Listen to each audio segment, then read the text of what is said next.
আজকের ওয়েদারটা মামামের বেশ পছন্দের। ওর হাসি মুখ দেখে বুঝতেই পারছেন। চলুন সকাল থেকে শুরু করা যাক। সকালবেলা যখন জল খাবার খেতে আসি, এসে দেখি মাম্মাম যেন বিস্তর রেগে রয়েছে, কিন্তু সেটা ঘুমন্ত অবস্থায়। যাই হোক, বড়রা বলে ঘুমন্ত অবস্থায় আদর করলে নাকি খুব বধ হয়। তাই আর ওকে ডিস্টার্ব না করে সোজা চলে গেলাম জল খাবারের পাতে হাত দিতে। গরম ভাতের সঙ্গে আলুর তরকারি এবং সেদ্ধ ডিমটা আমার জন্যই ম্যাক্সিমাম ডে হয়, যেটা আমার খুব ভালো লাগে খেতে। তারপর বন্ধুদের ডাকে গিয়ে পৌঁছালাম একটা দারুণ জিনিস খেতে।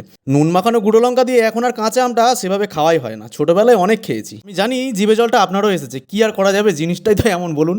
তারপর এই ভাই নিয়ে এসেছিল আমসত্ত্ব, যেটা আমার একদমই ভালো লাগে না, কিন্তু তবুও ট্রাই করলাম। ভালো, তবে টক ঝাল হলে বেশি ভালো লাগতো। আসলে মিষ্টিটাই ফ্লেভার আমার একদমই ভালো লাগে না। তারপর সোজা বাড়িতে গিয়ে এই মন্দিরটাকে আমি খুব সুন্দর করে বসিয়ে দিলাম, বিকজ রাজমিস্ত্রির কাজ টুকটাক আমার ভালোই জানা আছে। কিন্তু তারপরই দুপুরের পর থেকে ওয়েদার চেঞ্জ হয় এবং বৃষ্টি নামে। বৃষ্টি পেয়ে যেন গাছপালাগুলো আরো বেশি সবুজ হয়ে রয়েছে। কিন্তু সব থেকে বেশি আনন্দ রয়েছে আমাদের এই ঘরের মেম সাহেব। ওর মুখের হাসি দেখে বুঝতেই পাচ্ছেন। সবশেষে ফলো বা সাবস্ক্রাইব করে আমাদের পাশে থাকতে একদম ভুলবেন না। দেখা হচ্ছে নেক্সট কোনো মিনি ব্লগে। টাটা।